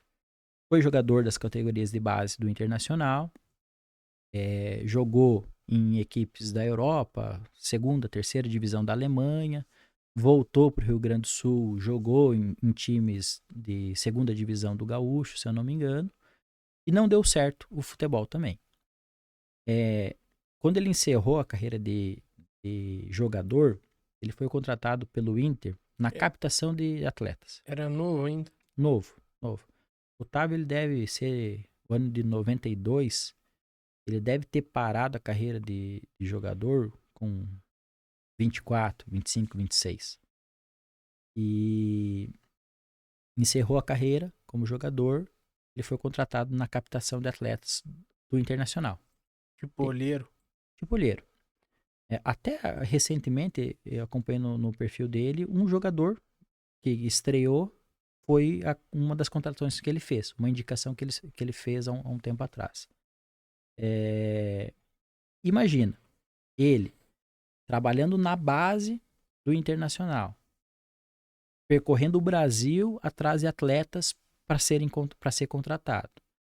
E aí o olheiro, ele tem informação. Eu trabalho no Internacional, eu vou ter um amigo lá no Grêmio, eu vou ter um amigo no Juventude, vou ter um amigo em outro estado, e as informações elas eram compartilhadas, né? Ele falava, ó, tem lá uma competição sub-20, que aí há a disponibilização do mercado de apostas, mas a equipe vai com um jogador sub-17, porque quer dar cancha para esses moleques jogar. E ele acabava sabendo dessa informação e daí via o desajuste no mercado. A oportunidade. Então, num primeiro momento ele continuou vinculado, mas daí a figura pessoal do Otávio Rotuno não aparecia, por isso esse personagem, né, do Pablo. E aí ele criou a própria empresa junto com o Tante, que é aqui de Iraceminha, Santa Catarina, bem próximo aqui da onde nós estamos. E ele tem uma das maiores consultorias no Brasil, né? É um cara que entrega, assim, muito, muito resultado.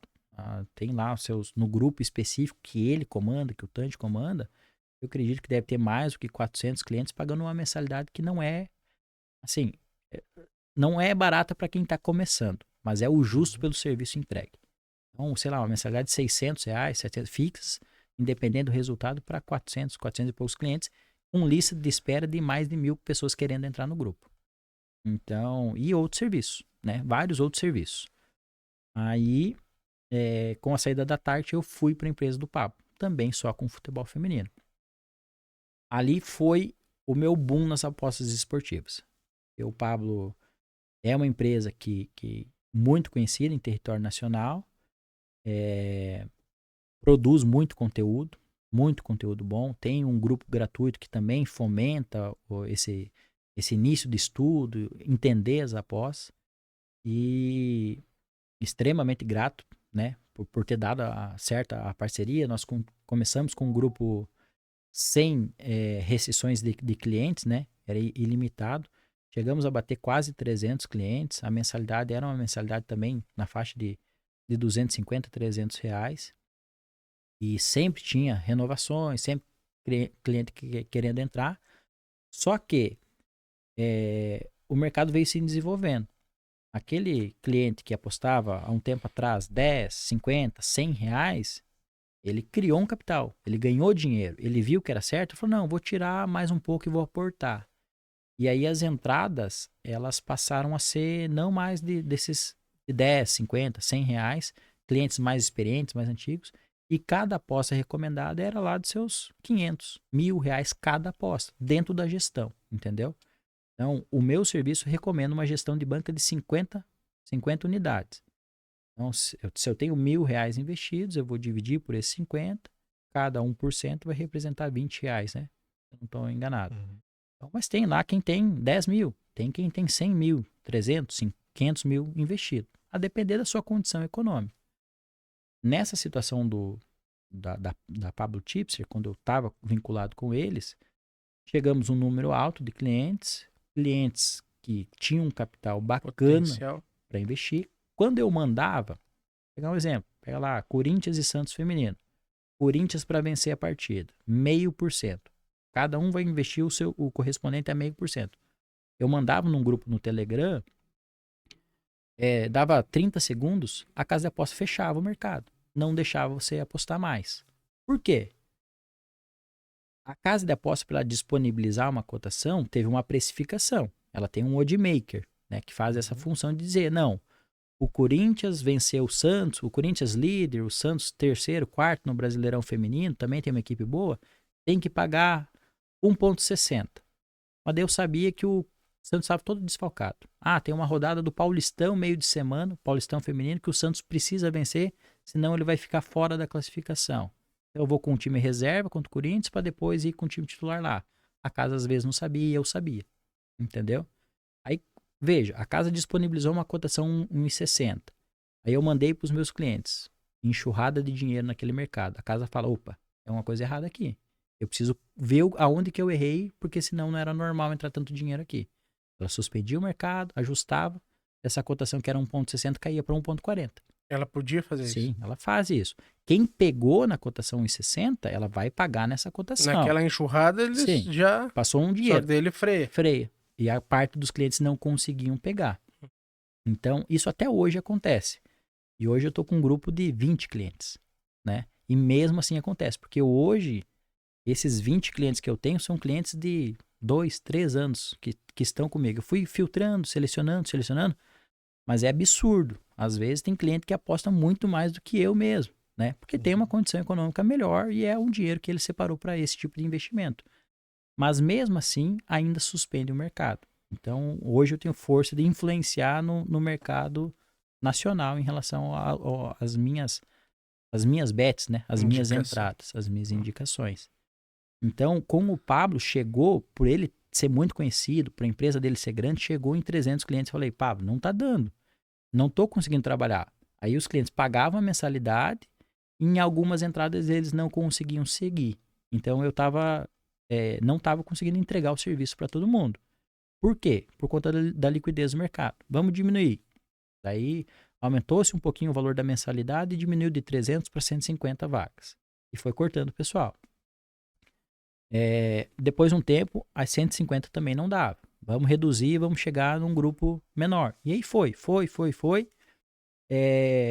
Teve um período ali, quase depois de um ano, eu tinha contrato com ele de um ano, cumpriu o período de um ano, e aí o escritório demandou muito tempo meu.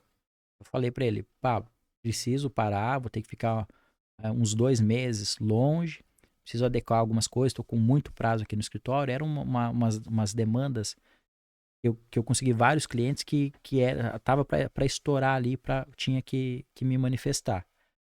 Então, eu falei, não vou conseguir dar atenção, eu preciso fazer uma pausa. E nesse momento me desliguei, né, dele, e sempre que possível continuar, até hoje a gente conversa basicamente toda semana, continua, tal jogo é muito bom, quando abrir o mercado pode pegar e tal, se ajudando nesse sentido. Mas aí houve o encerramento do grupo de futebol feminino com ele lá, e depois que eu fiz o que eu tinha que fazer em relação à minha vida pessoal, ao escritório, eu voltei com a minha própria empresa. Aí com um grupo exclusivo, tanto é o meu grupo chave, né? O nome dele é Exclusive. E aí eu peguei clientes antigos que eu fui criando amizade durante esse período. E eu tenho um grupo hoje com 20 clientes apenas. Porque é um número de clientes que o mercado é razoável. Quando eu envio lá, nem sempre, na maioria das vezes, o mercado vai fechar. Porque tá passando lá uma faixa de 40, 50 mil reais quando eu faço a indicação na totalidade dos clientes. E hoje eu não cobro mais nenhum valor fixo, né? Tipo assim, independente se der lucro ou não, você tem que me pagar. Hoje eu só cobro com base naquilo que eu efetivamente entrego de lucro para o cliente. Então, no ano passado, se eu não me engano, eu fiz basicamente 50% durante os 12 meses. No ano retrasado eu fiz quase 100%, acho que deu 98% de lucro sobre o valor investido de capital. E hoje eles me pagam um valor por cento conquistado.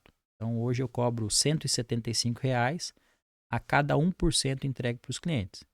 Então mês passado, se eu não me engano, fiz 3%, 4%.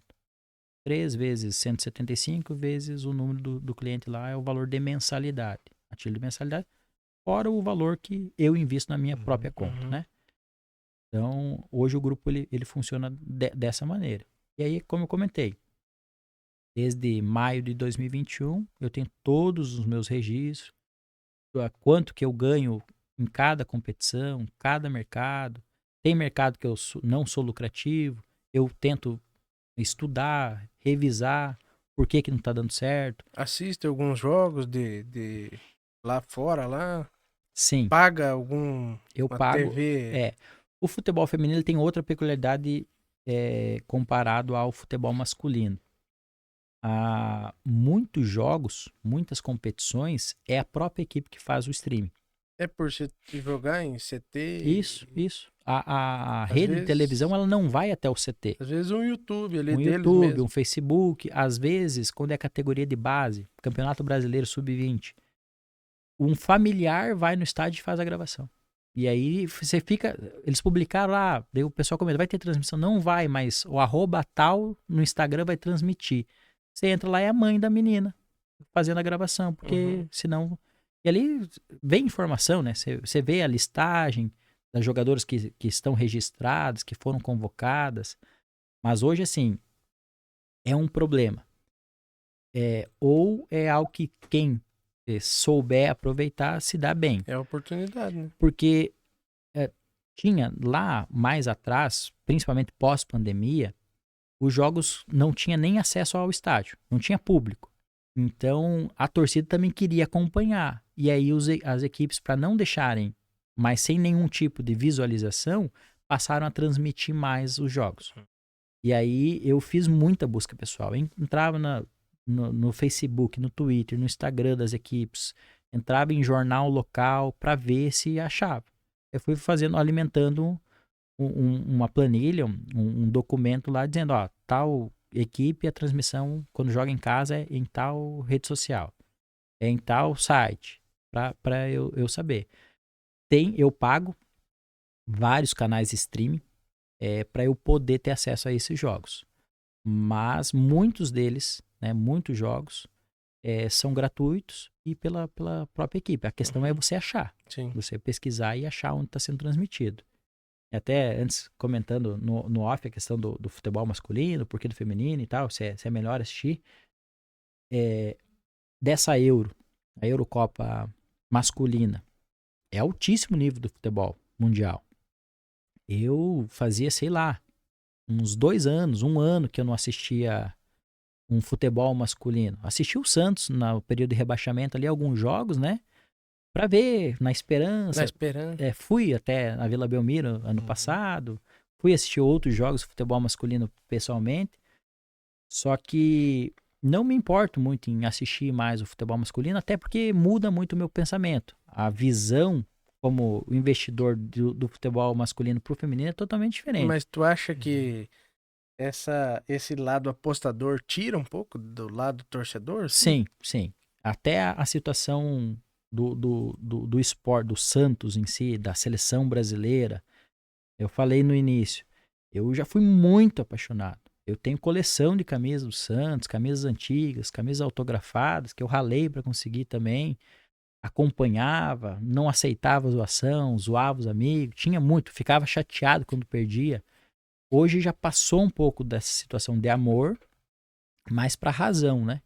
Então, o jogo do Santos masculino na temporada passada mesmo, quando o time tava mal, mesmo eu não acompanhando muito o futebol masculino, às vezes eu colocava um dinheirinho lá, um valor reduzido daquilo que eu apostava no futebol feminino, porque eu sabia o ambiente do Santos. E ali eu sempre, nas minhas redes sociais, segue perfis de jornalistas, setoristas do Santos, então eu sabia. Nessa série B aí você tá... Não. Eu assisti... Se pegar em todos... Nem assistindo, nem apostando. Não. Se pegar todos os jogos do Santos, a somatória de minutos assistidos, eu acho que eu assisti 90 minutos. Somando uns 5, 6 jogos.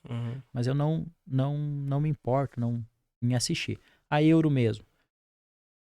Eu vejo os clientes mesmo comentando, e tem um grupo lá pra resenha e tal. Meu Deus, tal jogão e não sei o que, e lance disso, como joga a bola. Eu assisti 2 prorrogações. Uma prorrogação de Portugal ganhando os pênaltis e uma prorrogação que o Bellingham fez um gol de bicicleta aos 95 e assistiu o comecinho da prorrogação. E Champions? Também não. Assisti a final. Assim, tem muito jogo bom. Só que quando essas prorrogações ali que eu assisti, parece outro esporte. Parece. A Copa do Mundo você acompanhou um pouquinho? Acompanhei os jogos do Brasil, né? Mas das outras seleções, não. Até a final mesmo. Não assisti a final entre Argentina e França. Não sei dos resultados, porque aparece, tá envolvido ali, mas não assisto. E assim, futebol feminino e masculino, qual é melhor? Não tem comparativo. Futebol masculino é melhor do nível técnico. Tem uma estrutura bem mais... Mas é possível, dentro do futebol feminino, ter bons jogos, né? Então, até pelas condições, aquilo que eu comentei antes, o futebol masculino, sempre no principal estádio, o gramado tem que estar um tapete, isso, aquilo, condição climática, não sei o quê. No futebol feminino, não se dão as mesmas condições do futebol masculino. E a gente entende por quê. Não atrai público, não gera renda e tudo mais. Só que é aquilo, há jogos ruins, tanto no masculino quanto no feminino. Você pega aí, uma terceira divisão no Rio Grande do Sul pós-enchente, que os gramados estão todos... Cara, não tem jogo terrestre, é tudo bola aérea, força física, aquele jogo feio. Né? Um 0-0, 1-0 e por aí vai. Então, o pessoal faz muito comparativo. Ah, futebol feminino, não sei o quê, e zoação, não sei por que isso existe. Tem regulamentações em que é obrigatório times de primeira e segunda divisão terem a equipe de futebol feminino. Se não fosse obrigatório, nem teria. O próprio Atlético Mineiro, essa temporada, é um time masculino que chega sempre nas competições, briga por competição, tá na Libertadores e tudo mais, mas é só obrigatório ter o futebol feminino.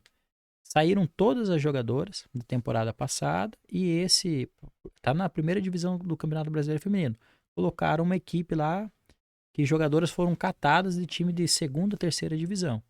E aí conquistou 3 pontos, se eu não me engano, ou 1 ponto em todas as 15 rodadas do Campeonato Brasileiro Feminino. Então, tipo assim, o time feminino totalmente abandonado, só participa porque é obrigatório. Tá lá por obrigação mesmo. Tá por obrigação. Daí o pessoal fala, questiona, tinha que tirar, porque querendo ou não gasta lá os seus 100 mil durante a temporada.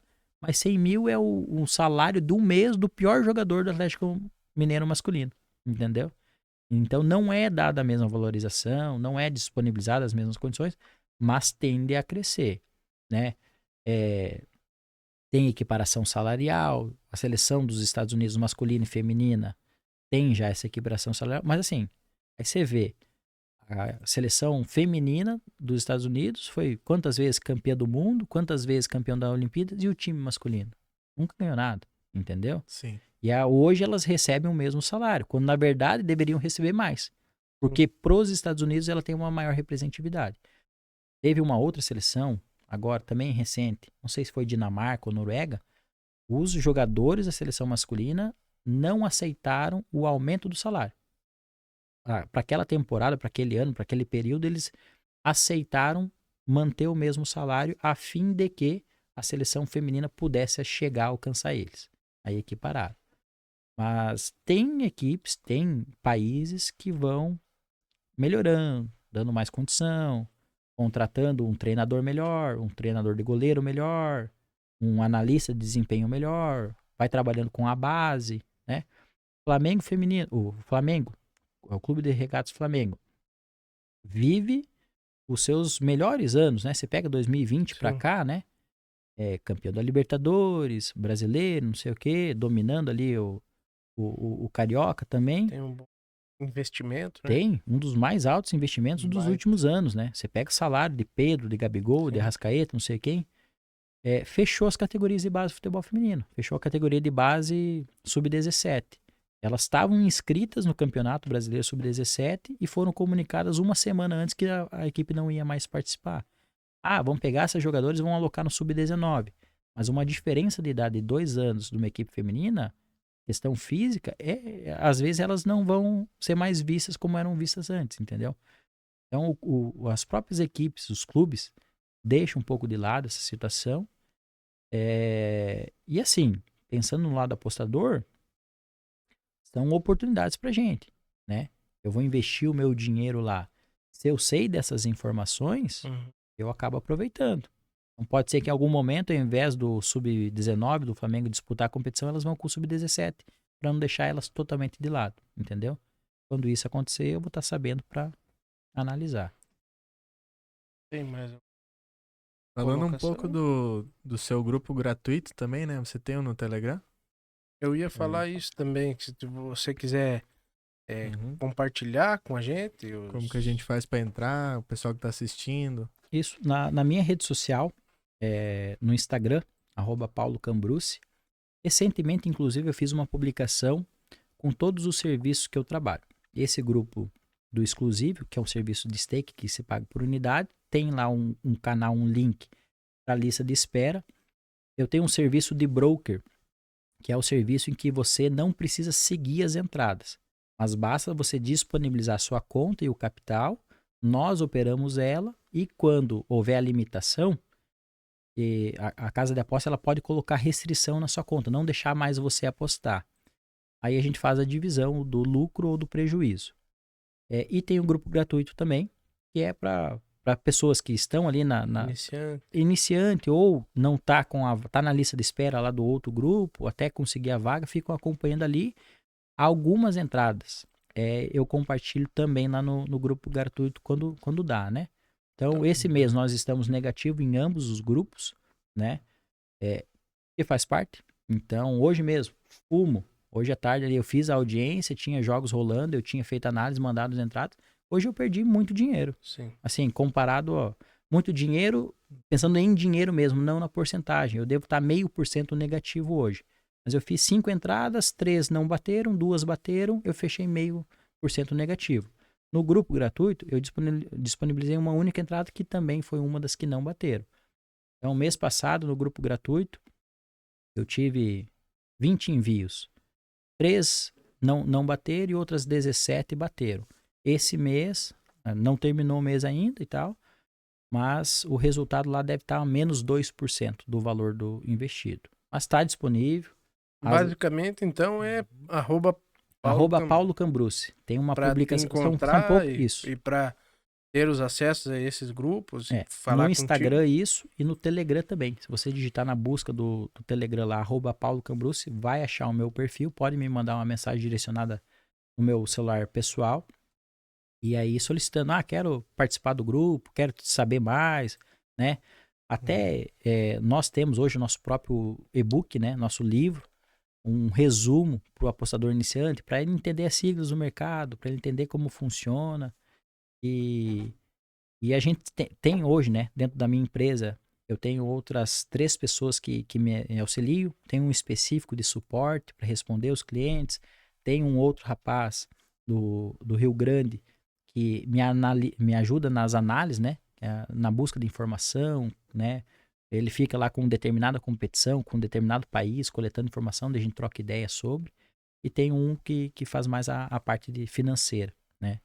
Então, a gente está se estruturando também melhor, vai investindo um valor a mais em relação a isso para se tornar cada vez mais profissional. Isso aí. Legal. Tem mais alguma colocação, Thiago? Seria isso. Tá tranquilo? Paulo, quer fazer umas colocações finais? Eu sou uma pessoa que sou rodeada por poucos amigos mesmo, né? Que frequentam a minha casa, que sabem de tudo aquilo que acontece na minha vida. Mas todas as vezes que as pessoas me procuraram para trocar ideia ou tiveram a oportunidade de conversar, eu sempre... Ali que nasce uma amizade, a gente acaba trocando um maior conhecimento. Então, para aqueles que já me conhecem, isso já sabe como é o meu estilo de vida, como as coisas acontecem na minha vida hoje. Mas de tudo aquilo que foi comentado hoje, eu acredito que as dificuldades que eu tive para advogar, sendo novo, quando eu era criança, que eu saí sozinho para jogar bola, quando eu me mudei aqui de Capitão, fui trabalhar em outro lugar. Teve um período que, não comentei, mas fui professor de faculdade aqui da Dom Bosco. Durante quase ali 2 anos, fui professor de Direito e de Ciências Políticas. Então, eu sempre tive muitos compromissos. Se eu analisasse, fala, meu Deus, é um negócio assustador. Será que eu vou dar conta? Será que eu não vou? Então, claro que você não pode fazer as coisas de qualquer jeito. Mas se você dedicar um pouquinho, estudar um pouquinho, pesquisar um pouquinho, se esforçar, se você ter um planejamento em relação a isso e não ter medo, começar, né? De enfrentar, você tem que... Começa. Assim, até pra Bárbara, minha esposa, pros meus amigos, sempre que eu dei um famoso peitaço, falei, vou meter a cara. Foram as viradas de chave, né? Quando saí da Unimed, mesmo sem todo o dinheiro, consegui abrir meu escritório.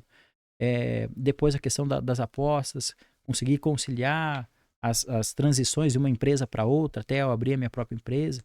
Então, sempre que eu coloquei a cara, né, até o momento que nós saímos da casa dos familiares para ter a nossa própria casa, falei, não, vamos, não estamos com todo o dinheiro para se sustentar por tantos meses, mas as coisas vão acontecer, vai dar certo, vamos trabalhar um pouquinho mais e tal. Então, eu sou relativamente novo, sou de 95, hoje estou com 28 até o mês que vem. Não sei o que vai ser daqui para frente na minha vida, mas hoje não tenho medo. Talvez não dê mais nada certo a partir do ano que vem. Cara, tendo saúde, motivação maior do que a própria vida não há, né? Então, o fato de a gente poder estar aqui, estar respirando, estar bem, estar saudável, é o caminho aí pra gente ir atrás essencial. das outras coisas. Só isso basta, entendeu? E a força de vontade. Tá certo. Então, meta o peito, não tenha medo, se cerquem de pessoas que agregam, né, na vida, mesmo que sejam poucas pessoas, mas o ambiente e você manter contato com essas pessoas é muito positivo para você continuar no caminho certo. Então, por mais que tenha um sonho muito longo, né, muito distante a princípio de você alcançar, traçando metas pequenas, eu preciso fazer isso, e as coisas acontecem. Eu hoje me considero assim, pelas condições que eram, e dentro da nossa família eu acredito que a gente tenha isso. Eu pretendo, e não só financeiramente, mas aproveitar, você tem as pessoas que a felicidade para determinadas pessoas pode ser que não seja a mesma minha com o Thiago, com o Doceno. Então, você tem que ter a clareza do que você quer fazer para a tua vida. O que você quer fazer. Por que eu estou trabalhando como advogado? Por que eu abri empresa? Beleza, vou ter uma situação financeira melhor, mas eu vou aproveitar com o que isso daí? Eu gosto de viajar, né? Então, tem a minha filha lá também, a Bárbara. Então, sempre que possível, a gente vai para algum lugar diferente, né? Agora, estive no Mato Grosso, meu irmão residindo lá. O valor de passagem aérea daqui para lá não é tão barato. Inclusive, não conheço a Docena Viagem, se tivesse feito né, todo o suporte para nós, né? Eu já ofereci para Tati. A Tati também vai estar aqui no podcast com nós. A Tati é cunhada do Paulo. A Tati também tem uma evolução muito grande, se valendo de rede social, né?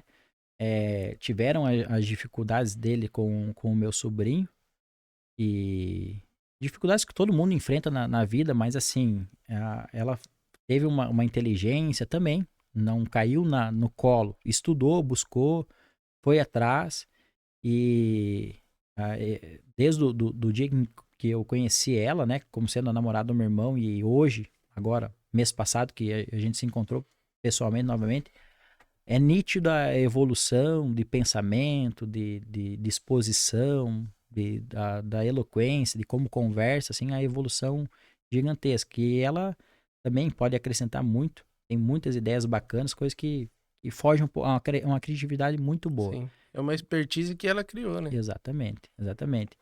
Então, aproveitando oportunidades, né? Isso. E essa situação, cada um de encontrar a sua felicidade e buscar por aquilo que é bacana. Então, não tenha medo e corre atrás daquilo que você almeja. Show de bola, Paulo. Muito obrigado mesmo. Eu que agradeço. Por aceitar o convite, por esse papo agradável que a gente teve aqui. E futuramente, caso a gente possa acrescentar, né, em alguma outra coisa, e o podcast de vocês só tem a crescer. A gente vai conversar em alguma outra oportunidade para eu também, de certa forma, poder contribuir aqui por fora, né? Amém. Vamos sim, com certeza. Se estruturar. E numa outra aqui. oportunidade a gente conversa novamente, com certeza. Exatamente. Se tiver a oportunidade de retornar, as coisas vão mudando, vão se adaptando, a gente pode ir atualizando. Eu sempre fico à disposição dos convites, e se da área jurídica mesmo, se precisar de alguma intermediação, seria bacana e ouvir o juiz da comarca, o promotor da comarca. Nós temos a doutora Sandra. Já fica aceito esse teu. Então tem a doutora Sandra Schupp, se eventualmente ela é a nossa representante da OAB aqui na comarca, né? Então ela também seria uma pessoa muito bacana de vocês convidarem. Ela está à frente da questão Vamos alinhar isso. Com do que certeza. acontece na comarca, e eu acho que ela é uma ponte aí para estar estendendo esse convite às outras autoridades também no Muito município. interessante. Muito bacana. Obrigado mesmo. Galera, Deus abençoe. Mais uma vez a gente pede para vocês fortalecer o canal, seguir, ativar o sininho. E Deus abençoe. Muito obrigado e até a próxima.